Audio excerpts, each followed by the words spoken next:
복습해 볼까요? 아니면 원래 말씀을 한번 읽어보고 또 생각해 보도록 하겠습니다. 원래 말씀 쉐마 이스라엘이죠. 이스라엘아 들으라. 원래 들으십시오. 들으라가 더 맞는 것 같아요. 왜냐하면 모세가 자기 백성들한테 하면서 하나님의 말씀을 대언했기 때문에. 한번 다 같이 읽어보겠습니다. 시작. 이스라엘은 들으십시오. 주님은 우리의 하나님이시오. 주님은 오직 한 분뿐이십니다.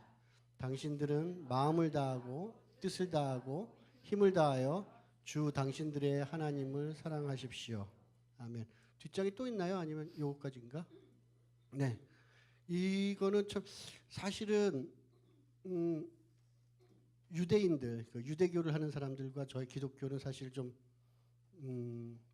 한편이 아닌 것 같이 해요. 왜냐하면 유대인들, 정통 유대인들 보면 기독교에 대한 어떤 좋아하지 않는 마음이 있거든요. 그럼에도 불구하고 이 말씀에 대해서만큼은 동일하게 하나님의 첫 번째 계명으로 모시고 있는 것 같아요. 수천 년이 지나서 예수님 때에도 어떤 유대인 율법사가 와가지고서 예수님을 뭐 시험하려고 아니면 이렇게 묻죠. 그렇기 때문에 내가 어떻게 하여야 구원을 얻을 수 있습니까? 그러니까 예수님이 그렇게 얘기해요. 성경에는 뭐라고 써 있더냐? 성경 여기서 말하는 토라거든요. 그 가르침에서는 토라가 가르치니까 뭐라고 얘기하느냐? 그때 율법사가 그냥 한 번에 뭐 꺼리낌도 없이 이렇게 얘기해. 너희는 마음을 다하고 목숨을 다하고 뜻을 다하고 힘을 다해서 주 너희 하나님을 사랑하라고 하셨습니다.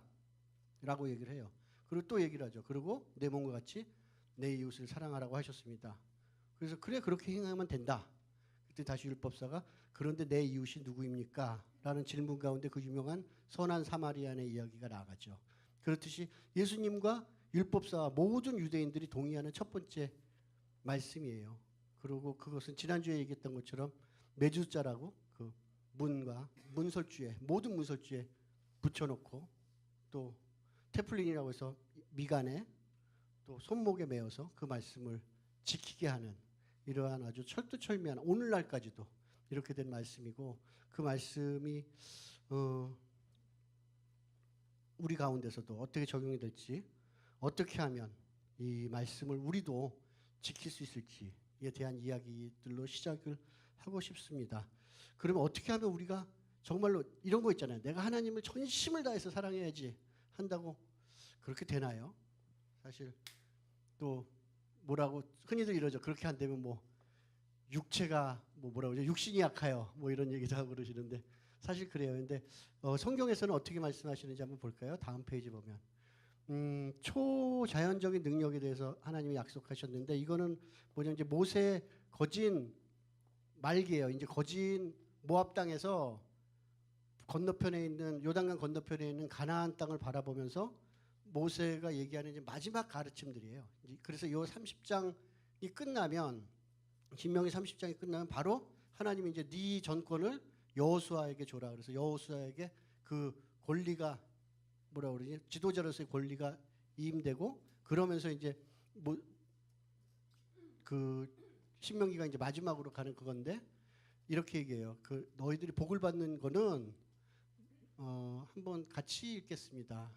내 하나님 여호와께서 내 마음과 내 자손의 마음에 할례를 베푸사 너로 마음을 다하고 뜻을 다하여 내 하나님 여호와를 사랑하게 하사. 그러니까 네 마음을 다하고 뜻을 다하여 내 하나님을 사랑하는 것이 첫 번째 계명인데 이걸 어떻게 지킬 수 있냐면 여호와께서 내 마음뿐만이 아니라 내 자손들의 마음 속에 뭐를 한다고요? 할례를 베푸신다고 얘기를 해요. 할례. 그럼 할례를 베푸는 게 뭘까요? 할례가 뭔지는 다 아시죠? 이스라엘의 남자아이들은 태어나면 태어난 지 8일 만에 성전에 올라가서 제사장으로부터 할례를 받아요. 서컴사이즈를 받는데 그것이 곧 유대인들의 약속이에요.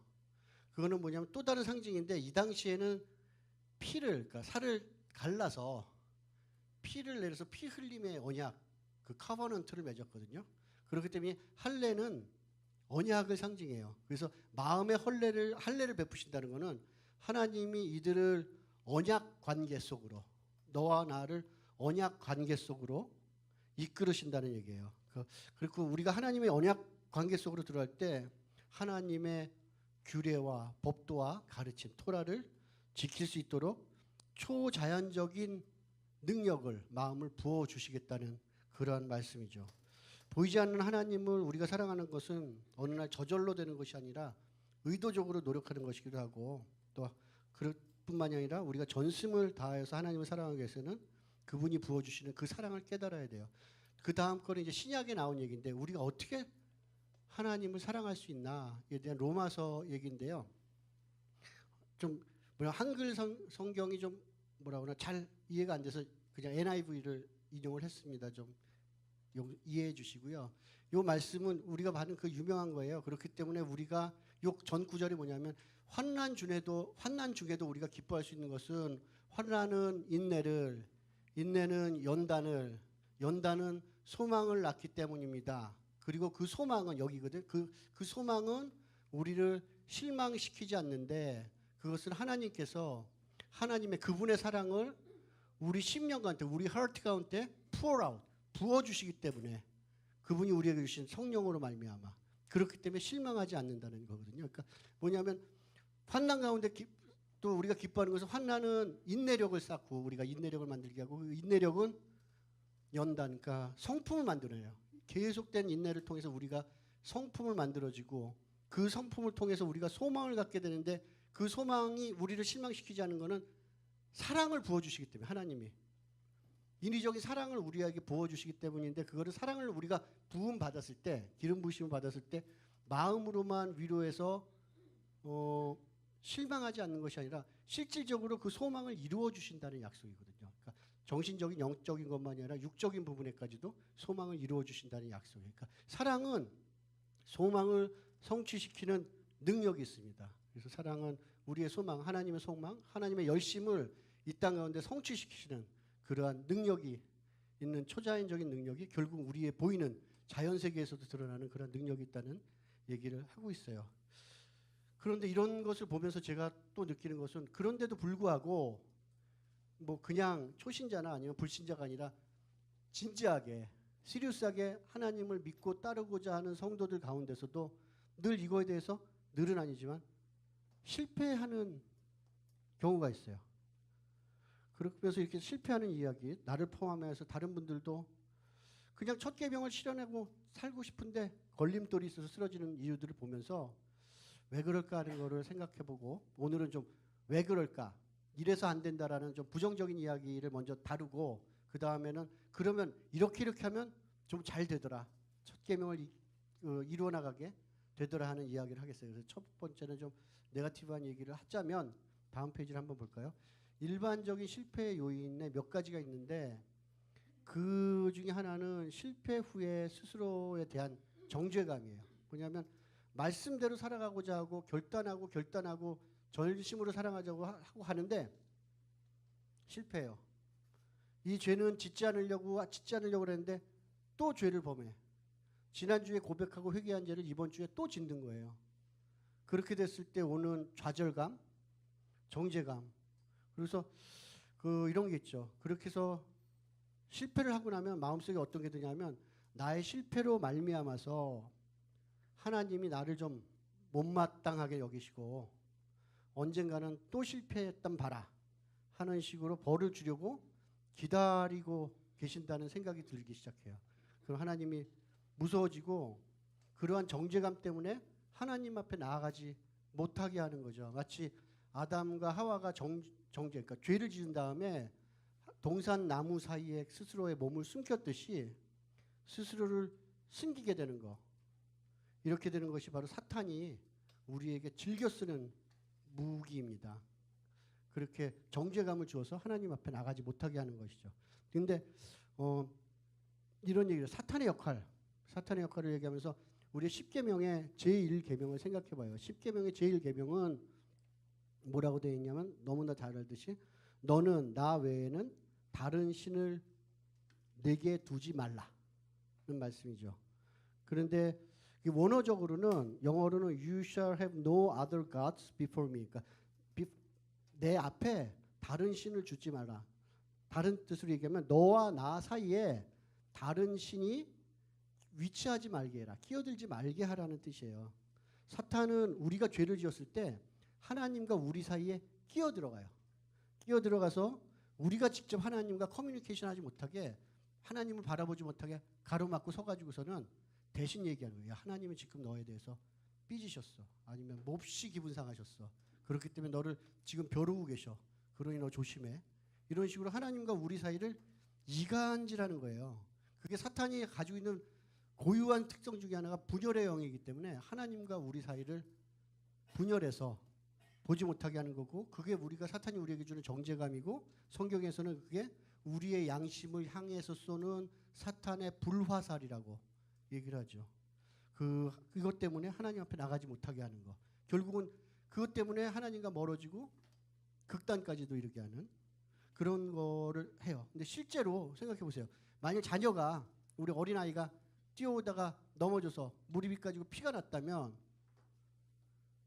당장 뛰어가서 아이를 이렇게 세우고 피난 무릎을 닦아주는 게 부모의 마음이지, 어떤 부모가 팔짱 끼고 앉아서 서가지고 바보 같은 놈 또 넘어졌단 봐라, 이런 부모가 어디 있겠어요. 근데 마치 사탄은 우리한테, 우리 하나님이 그런 부모인 것처럼 팔짱 끼고 너 잘못한 거 내가 찍었어, 너 또 그러면 아주 그냥 다리 몽둥이들 뭐 이런 식으로 하는 하나님인 것처럼 매도를 해요. 그렇기 때문에 실패 후에 대한 이 정죄감 때문에 우리가 실패하는 경우가 있죠. 신실한 성도들이. 그 두 번째는 시간 관리의 실패입니다. 시간 관리의 실패는 뭐냐면, 삶을 살다 보면서 사탄이 계속하는 것 중에 하나는 그냥 더 급한 일, 그냥 더 우선적으로 해야 될 일 때문에 하나님 앞에 나아갈 길을, 시간을 양보하는 거예요. 그렇게 하다 보면 어느새 하나님으로부터 멀리 너무 멀리 떠나온 나를 발견하게 되죠. 사실은 일정한 시간을 정해놓고 하나님 앞에 나가는 시간, 누구는 새벽형 인간이어서 아침 시간에 하나님을 만나기로 하고, 또 누구는 저녁 때 그냥 잠자기 전에 아니면 조용한 시간에 하나님을 만나기도 하지만, 시간이 어떻든 하나님을 만나는 이 시간은 세상과 타협하거나 양보할 수 없는, 어떻게 보면 우리 크리스찬들의 마지막 자존심, 지켜야 될 마지막 자존심이라고도 할 수 있을 것 같아요. 마치 11조를 먼저 떼어놓고 생활비를 쓰지 않고, 만일 우리가 한 달을 다 살고 남는 돈으로 11조를 해야 되겠다고 생각하는 분들 중에 11조를 할 수 있는 분들이 없어요, 사실.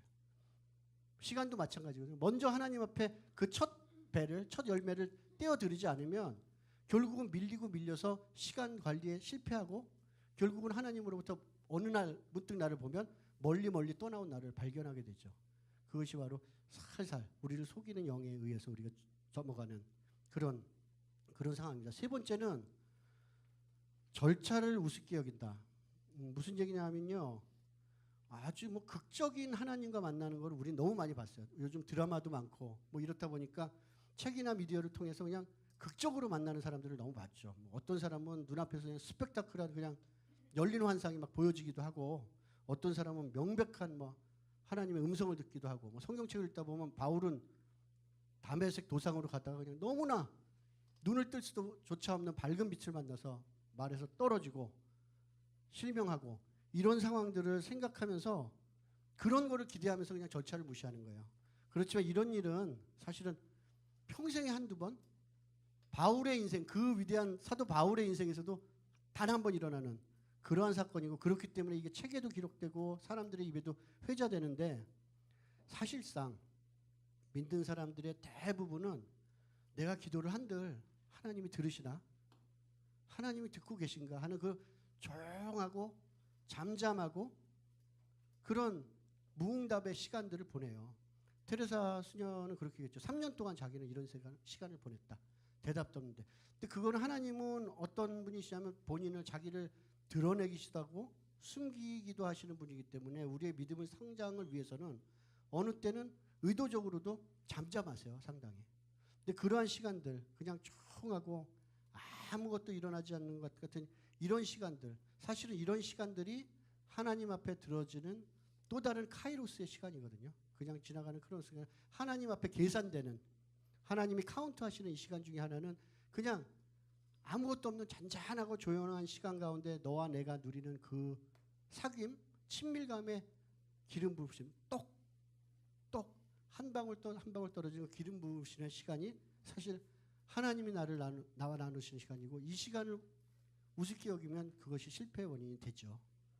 또 네 번째 이유는 우리가 우리의 결단, 비전을 새롭게 하지 않기 때문이에요. 사실은 보면은 내가 강단 앞에 나가서 결심했던 것이 1년 전 일인지 아니면 지난 뭐 여름 수양회 때 마지막 밤의 일이었는지 모르지만 우리가 그거를 돌아보면서 정기적으로 하나님 앞에 그때 드렸던 헌신의 결단을 새롭게 해야 돼요. 왜냐하면 인간은 그 망각의 동물이기 때문에 그러한 생각들, 내가 가진 생각들을 가지고 내가 그렇지 하나님 앞에 어떤 자이지, 내가 하나님한테 어떤 은혜를 받았던 자이지, 내가 하나님 앞에 이렇게 서원했던 자이지를 계속 자기를 가지고 정기적으로 재무장을 시켜야죠. 뭐 이런 것도 좋아요. 사실 자꾸 잊어버리기 때문에 이건 이런 은혜를 어떻게 잊어버려? 하지만 생각해보면 또 어느새 잊고 있거든요. 그래서 그런 일이 있을 때 자기의 간증을 적어놓는다든지 기록을 적어놓으면 그런 것을 보면서 아 내가 이랬지, 내가 이랬지, 내가 이런 길을 걸어왔지 하면서 그러한 은혜를 잊지 않는 것, 이러한 것, 이런 이 네 가지를 지킴으로써 좀 우리가 쉽게 보편적으로 넘어지는 실패를부터 우리가 좀 극복해 나갈 수 있다. 좀 그런 생각이 들어서 얘기를 했습니다. 그럼 나머지는 이제 다음에는 그 우리가 일반적으로 착각하는 이 두 가지예요. 사실은 우리가 첫 계명을 가지고 위에서 기도하는 시간이 마치 두 번째 계명, 내 이웃을 내 몸과 같이 사랑하라는 그 두 번째 계명을 세상에서 지내려고 보내는 시간보다 더 거룩한 시간이라고 우리가 생각하는 거죠. 마치 성소를 구분하는 것처럼 예수님 발 앞에 있는 시간은 거룩한 시간이고 기도실 밖에 나가서 다른 사람들을 섬기는 시간은 또 다른 부분의 시간인 것처럼 그렇게 구분하려는 경향이 있죠. 그렇지만 사실 예수님의 발 앞에 앉아있는 그 시간은 우리 영이 초자연적인 기름 부으심을 받는 시간이거든요. 마치 자동차가 그 기름 탱크에 연료를 가득 집어넣듯이 우리 영이 그러한 영적인 충전을 받고 그거의 연장선상으로 그 충전받은 거를 가지고 그대로 세상 가운데 나가서 사역을 하는 거기 때문에 이 첫 번째 계명과 두 번째 계명은 한 맥락이 맞습니다. 그렇지 않을 경우에 그런 기름 부으심이 없이 하는 사역은 번아웃 된다고 그러죠. 그냥 탈진하게 돼요. 그래서 이런 경우에 뭐 사람들의 인정을 받지 못하면 뭐 화가 나고 또 내가 기대했던 만큼의 대접을 받지 못하면 상처받았다고 그러고 그런가 하면 반면에 이제 사람들의 인정을 조금 받으면 교만하고 또 계획이 술술 풀어지는 것 같으면 이게 마치 내 사역인 양 이렇게 여기 가서 자랑하고 싶어지고 그러니까 이 성패 결과의 성패에 따라서 사람이 막 왔다 갔다 하게 되는 거죠. 그렇지만 그 하나님의 기름 부으심 그 충분한 예수님의 무릎 앞에 예수님 앞에 그냥 무릎 꿇고 앉은 그 기름 부으심이 넘치는 사역을 했을 때는 성공적이든 실패하든 하여튼 그냥 주님 앞에서 친밀함 때문에 사역을 하고 사역이 끝나고도 그냥 주님 앞에서 저는 무익한 종입니다라는 고백이 나올 수 있는 거. 이게 바로 저희가 할 수 있는 그런 친밀함의 기름 부으신 것 같아요. 그래서 드디어 이제 오늘의 주제인 첫 계명을 추구하기 위한 실제적인 방법들에 대한 이야기를 좀 나눠보겠습니다. 한 5가지 정도로 얘기를 하는데요. 이런 것들이요. 결단, 뭐 계시, 뭐 좀 복잡해 보이지만 하나하나 풀어가면서 얘기를 좀 나누어 봤으면 해요. 먼저는 결단에 대한 얘기입니다. 사실 한 페이지 볼까요? 넘겨보면은 결단은 눈에 보이지 않는 하나님을 사랑한다는 것은 어느 날 탁 눈 떠봤더니 그렇게 되더라는 저절로 되는 건 아니고 아니죠. 마치 뭐 내 시선을 사로잡은 아름다운 여자가 있다. 그럼 그거야 뭐 사랑이 저절로 피어날 수도 있겠지만 하나님을 그렇게 사랑하게 된다는 것은 어렵고요. 먼저 순종의 마음을 갖겠다는 내 스스로의 의지적 결단이 필요한 것 같아요. 하나님을 경험하고 싶고 그 가운데 더 깊이 들어가고 싶다는 우리의 갈망이 하나님께 우리를 인도합니다. 그 본문에서 같이 내가 간절히 원하니 간절한 열망이 하나님이 응답하셨다라고 얘기를 해요. 그러고서 또 이건 너무나 잘 아는 얘기지만 마르다와 마리아의 일이죠.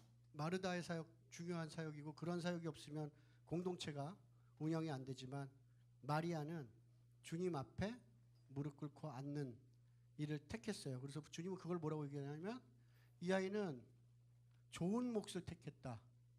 그리고 이게 좋은 몫인지 알기 때문에 이 밸류를 알기 때문에 가치를 알기 때문에 결코 누구에게도 이거를 빼앗기지 않을 것이다 라고 이야기를 하죠. 그렇기 때문에 자기 앞에 온 기회를 의지적으로 취했단 말이야.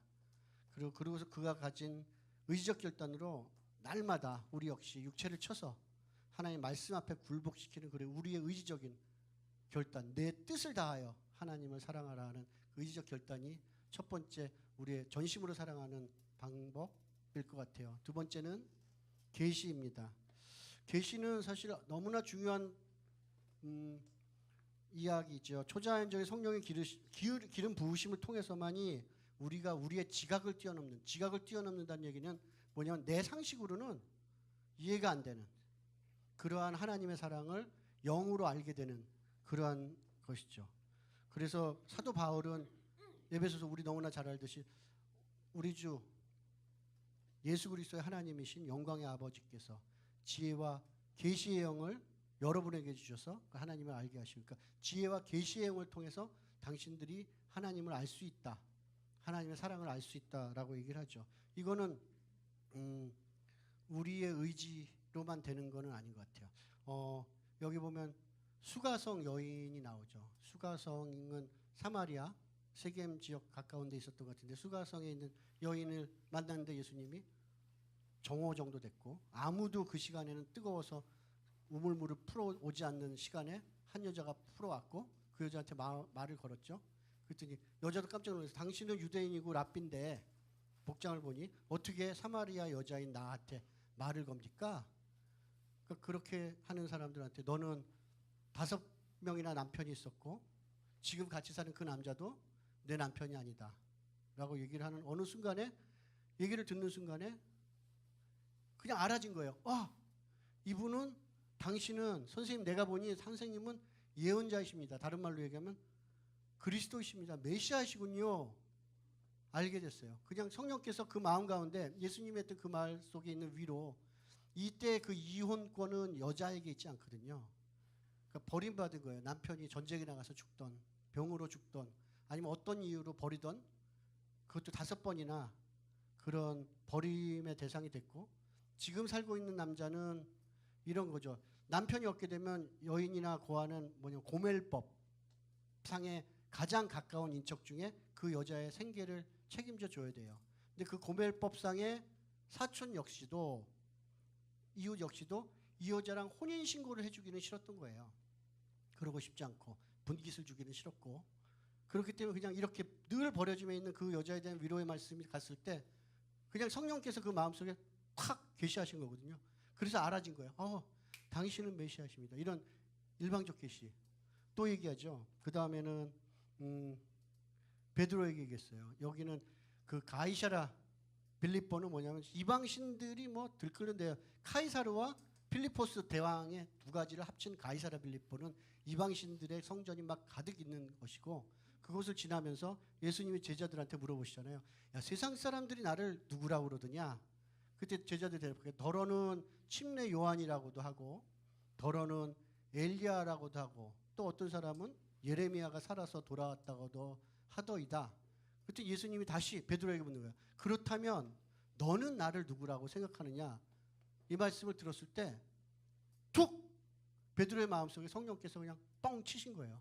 그래서 그냥 베드로의 마음속에 감동으로 나오는 걸 그냥 그대로 얘기했는데 주는 그리스도시요 살아계신 하나님의 아들이십니다라는 고백이 나왔을 때 예수님이 얘기하는데 옳도다. 그렇지만 이것을 너에게 알려주는 것은 사람, 네 지식이 아니라 하늘에 계신 내 아버지가 너에게 알려주셨다.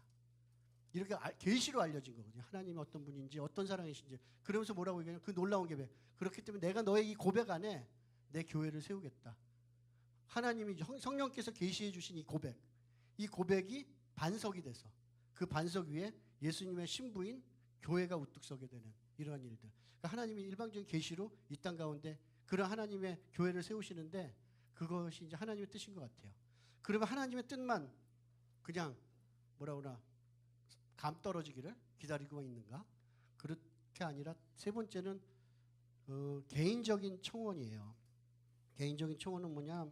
우리가 성령께 마음의 사랑과 계시를 부어주실 것을 그래도 간구를 해야죠. 성령께서 부어주시는 여기서 말하는 거 보면 지식과 통찰력을 통하여서 우리의 사랑이 더욱 풍성하게 되도록, 그렇기 때문에 우리에게 지식과 통찰력을 부어주시도록, 그래서 하나님에 대한 사랑, 이웃사랑의 배가 되도록 간구해야 되는 것이죠. 성령님의 기름 부음 없이 우리는 우리의 지식을 초월하는 사랑, 내 상식으로는 도저히 이해할 수 없는 사랑, 그런 거는 알 수도 없고 또 할 수도 없다는 거를 인정하고 받아들이기 때문에 예수님 지금 이 시간 우리가 하나님의 모든 충만하심으로 우리가 충만해지기를 바랍니다 하는 이러한 고백 가운데 하나님한테 청혼하는 거예요. 제게도 주십시오. 제게도 부어주십시오. 제게도 부어주십시오 하는 이러한 거. 그러니까 내가 의지로 하나님을 사랑하지 할 수 없다는 걸 알기 때문에 내 속을 파봐도 이러한 사랑이 있지 않다는 것을 알기 때문에 하나님한테 고백할 수밖에 없는, 청혼할 수밖에 없는 이런 내 마음이죠. 네 번째는 고백입니다. 다음번에는 고백인데, 사실 우리가 알듯이 입으로 하는 고백, 얘는 권세가 있습니다. 성경에서 말하기를 사람이 마음으로 믿어 의에 이르고 입으로 고백함으로 말미암아서 구원에 이른다고 했습니다. 말에 권세가 있고, 하나님 역시 말씀으로 세상을 창조하셨죠. 빛이 있으라 하는 말씀 가운데 이런 생각해봤어요. 좀 무슨 생각인지 모르죠. 하나님 만일 말씀으로 빛이 있으라 하지 않고 말하지 않고 속으로 이러고 있었다면 어떻게 됐을까요? 그래도 세상이 창조됐을까? 그런 생각을 하면서 말씀의 권세라고 얘기를 했어요. 여기 베드로 보면은 이러죠. 사실 예수님이 잡혀가시기 전날 밤 베드로는 내가 예수님과 같이 죽겠습니다 하고 막 고백했던 그 베드로가, 그 어린 여종이 뭐가 무서워서 해 뜰 때까지 3번이나 예수님을 부인하고 나 갈릴리 그 예수당이 아니야라고 얘기하고, 자신을 해가 뜬 다음에 자신을 돌아봤을 때 그 좌절, 낭망을 가지고 그냥 고향으로 돌아갔죠. 예수님은 죽으시고.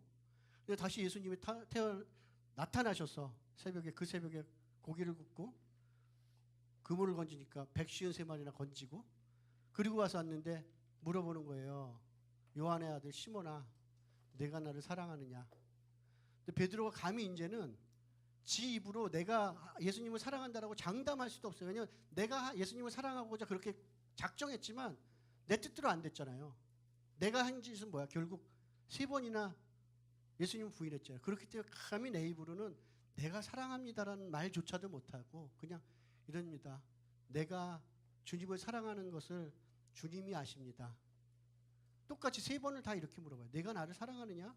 라는 말, 내가 사랑합니다라고 얘기 안 하고 그냥 주님 말씀이 맞고 주님이 내 마음을 아시지 않습니까? 라고 밖에 대답을 못해요. 그래서 그렇게 베드로가 입으로 한 고백, 그 고백 위에다가 예수님이 사명을 주시죠. 드디어 내 양을 쳐라, 내 양을 먹여라. 이러한 베드로의 사역, 평생을 통한 사역이 그가 입으로 한 그 고백, 그 겸손이 넘치는 그러한 고백 가운데 예수님이 사명을 명하세요. 또 다른 곳은 사도 요한이죠. 사도 요한은 그 책 쓰는 거에서 내가라고 쓸 수 없어서 그랬던 건 모르지만 늘 자신을 얘기할 때 주님이 사랑하시는 제자라고 썼어요. 그리고 그 입술의 고백, 그가 했던 그 고백대로 그는 정말 주님의 사랑받는 제자가 되었죠. 놀라운 것은 자신의 입으로 하는 그 고백을 통해 하나님 앞에 서 있는 자기의 정체성조차도 강해진다는 겁니다. 그래서 하나님 앞에 계속 고백해야 돼요. 리스퍼링 해도 좋고, 주님 나는 사랑받는 자입니다. 주님, 그리고 제가 하나님을 사랑합니다. 내가 사랑하는지 주님이 아십니다. 주님 사랑해 주셔서 감사합니다. 늘 이러한 입술로 하는 그 고백이 권세가 있기 때문에 그 고백하는 고백이 내 귀에 들려지고 그게 다시 내 영에 각인되어서 계속 그게 좋은 그 반복이 되는 거예요. 그러면서 더 배가 되는 거거든요. 그때 입술로 하는 고백, 이건 우리가 무시할 수 없는 중요한 한 가지 중에 하나인 것 같아요. 다음은 교제입니다. 우리가 하는 섬김과 나눔을 통해서 하나님의 사랑을 알게 되죠. 실질적으로 우리가 우리의 손을 통해서 하나님의, 우리의 또는 입을 통해서 하나님의 사랑이 밖으로 흘러나가고, 또 그 우리와 교제하는 그분들의 영적인 손길, 영적인 입술을 통해서 하나님의 사랑이 흘러 들어와요. 마치 성경에서 말하면 철이 철을 날카롭게 하듯이 그냥 상호의 영적인 상호 작용을 통해서 하나님의 사랑이 이렇게 배가 되는 거죠. 왔다 갔다 하면서 그렇게 해서 그러한 우리의 서로의 사귐, 서로의 위로, 또 서로의 죄자백을 통해서 치유, 축사 또는 잃어버린 영혼이 구원을 받는 이러한 일들이 일어나게 돼요. 그래서 우리가 나눈 교제를 통해 하나님의 나라가 또 하나님의 통치하심이 세상 속으로 번져가는 거죠. 하나님의 나라 그러면은 세 가지가 있죠. 주권, 영토, 국민이라고 생각했을 때 하나님의 주권, 하나님의 통치하심이 하나님의 사람들은 뭐냐 말씀대로 살기로 하나님을 전심으로 사랑하기로 결심한 그 사람들을 통해서 영토는 뭐냐면 그 사람들이 살고 있는 모든 지역이 영토가 되는 거예요. 그러니까 이 시절, 그러니까 이때만 해도 인구 밀도가 높지 않았기 때문에 어디까지를 내 영토라고 하냐면 전쟁이 났을 때 임금님이 또는 사령관이 징집 명령을 냈을 때 징집에 응하는 지역, 응하는 사람들, 그러니까 자기의 명령에 복종하는 사람들이 있는 그 땅이 자기 임금의 땅이라고 했었거든요. 그럼 똑같은 의미로 하나님의 그 말씀이 통치가 그 순종하는 사람들, 그 사람들이 속한 그 지역을 하나님 나라라고 했을 때 우리의 교제를 통해서 사귐을 통해서 섬김을 통해서 그 나라가 이 땅 가운데 번성해 나가는 겁니다. 이제 펼쳐나가는 것이고 그게 우리 주기도문에서 읽은 것처럼 하나님의 뜻이 하늘에서 이룬 것 같이 이 땅 가운데서도 이루어지기를 원한다는 그 예수 그리스도께서 가르쳐 주신 기도가 이 땅 가운데 임하게 되는 것이죠. 그래서 전심으로 하나님을 사랑하기 위해서는 사실 끈기 있는 비전이 필요합니다. 결코 좌절하거나 교만하지 않고 일관되고 꾸준한 사랑을 이어가기 위해서는 특별히 하나님의 기름 부으심이 없이는 할 수가 없죠. 뭔가 우리가 특별한 일을 몇 주 정도 했다고 또는 몇 달 정도 했다고 우리가 그것을 급진적으로 살았다라고 얘기하지 않습니다. 다음 페이지 한번 보면은요. 이 급진적인 삶이라는 것은 아무런 응답도 없고 그런 길고 고요한 시간을 보내면서도 하나님과 수십 년간 동행하는 그러한 우리 누구의 삶을 보면서 우리는 그 인생은 참으로 급진적으로 살았다라고 얘기를 하죠. 다윗은 그 환난 가운데 어려운 가운데서도 수십 년을 하나님을 정한 그 열정을 유지해 왔습니다. 그리고 그 한평생을 그렇게 살고 싶다고 얘기를 합니다. 그리고 이것은 우리 하나님을 사랑하는 그 사람이 그 영혼이 잘됨 같이 평안함 같이 그 시간을 두고 그 지속적인 사랑을 통해서 그가 범사에 또 잘되고 강건하게 되는 이러한 것은 바로 이것이 급진적인 삶의 한 예라면 이것은 뭐 몇 주, 몇 달 동안 되는 게 아니에요. 예를 들면 비타민을 뭐 일주일 먹었다고 또 한두 달 먹었다고 그 효과가 나타난다고 기대하기 힘들지만 만약 10년, 20년 비타민을 먹었다면 그거에 대한 결과를 기대할 수 있겠죠. 역시 하나님을 따르는 그 급진적이라는 것은 뭐 어떤 극단적인 행동을 변치 않는 그러한 믿음을 가지고 있는 거 그런 거를 생각합니다. 다시 한번 보면은 그 다음 페이지는 뭐 좀 넘기겠지만 열 처녀의 비유를 보면 그 친밀함의 기름, 그 슬기로운 다섯 처녀 친밀함의 기름, 하나님의 기름 부으심이 우리로 지치지 않게 하고 하나님을 전심으로 사랑할 수 있게 해주시는 그 원동력인 것 같아요. 그래서 좀 말씀을 정리해 보겠습니다. 하나님을 전심으로 사랑하기 위해서는 먼저 우리의 결단이 필요합니다. 눈에 보이지 않는 하나님을 눈에 보이는 것처럼 사랑하려면 하나님 앞에 내 마음을 의지적으로 고정하고 시선을 고정하는 것이 중요합니다. 둘째는 하나님의 계시를 구하는 것입니다. 내 이름으로는 내 힘으로 내 의지로 하나님을 사랑할 수 없다는 것을 인정하고 초자연적인 하나님의 사랑을 구하는 것. 그 사랑이 내게 부어져서 나도 그 사랑을 받고 돌려드리게 해달라고 하는 하나님 앞에 드리는 그 청원, 계시에 대한 청원이 필요하죠. 그리고 다음으로는 입으로 하는 고백입니다. 우리의 고백 위에 하나님은 사명을 허락하시고 또 그 사랑을 배가시키십니다. 말에는 권세가 있습니다. 끝으로 서로가 사랑하며 섬기는 것입니다. 교제권이죠. 영적인 상호작용을 통해서 치유와 촉사와 영원 구원의 역사가 이 땅 가운데 흘러나가게 됩니다. 하나님 나라가 임하는 것입니다. 우리가 바라보는 급진적인 삶, 레디컬 라이프라고 얘기하는 급진적인 삶이란 한시적인 시한을 정해놓고 하는 것이 아니라 한 평생을 통틀어서 주님과 동행하는 그런 꾸준한 사랑입니다. 마치 다윗이 한 고백처럼 한 평생 주님의 집에 살면서 주님의 자비로우신 모습을 보는 것과 성전에서 주님과 의논하며 사는 것이 우리 모두가 가진 오직 한 가지 소망이 되기를 여기 계신 모든 우리 성도님들께 주님의 이름으로 축원합니다. 기도하겠습니다.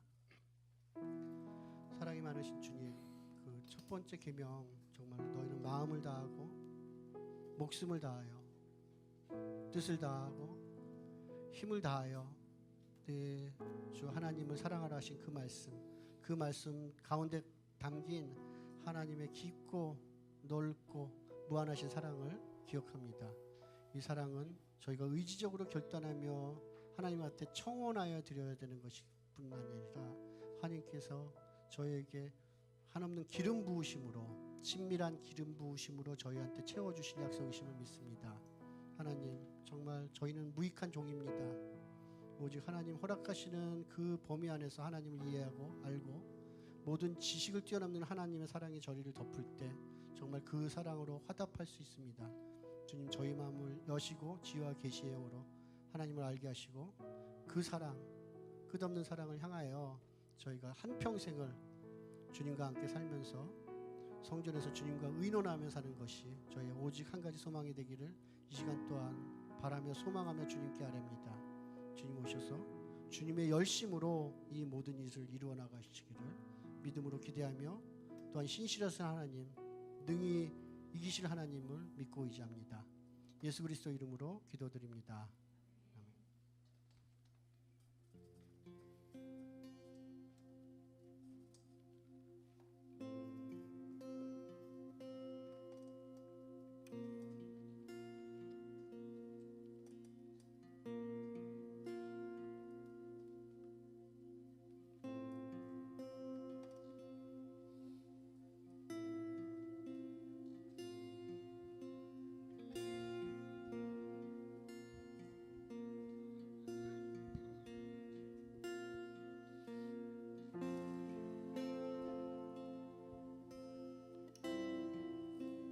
말씀을 생각하시면서 묵상하시면서 개인기도 시간을 갖도록